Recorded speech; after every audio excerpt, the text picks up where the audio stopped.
Honigersatz. In Krieg und Non-Krieg geeft nicht viel zu köpen, egal was es ging.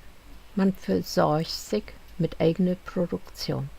Aber die Menschen wissen sich zu helfen, jedenfalls um der. Gemüse und Obst plant man in Gorn. Und man ha jo Höne, Gäus, Schaf, Schwein und Kai. Fleisch, Melk, Gemüse und Kartoffel ha man also. Und dat Korn wär no Mehl liebet. Und von da käm nen Anteil Mehl non Bäcke. Und de liebe Brot zweimal pro Weg mit sin Bäckewagen von Hus zu Hus.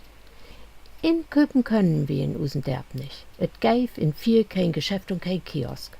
Bräuch man wat man nicht sums herstellt, muss man zur Faut noch vom Bassel luppen.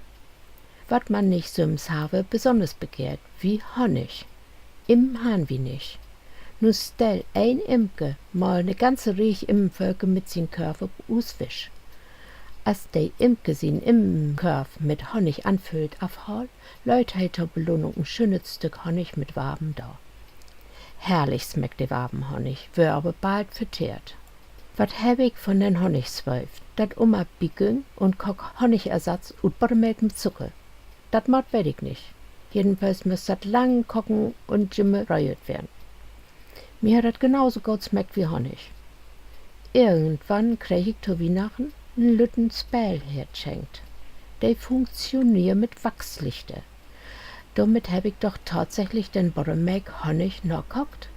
In den lütschen Spähkochpot möchten wohl so 50 bis 70 Milliliter passen. Aber es hat klappt.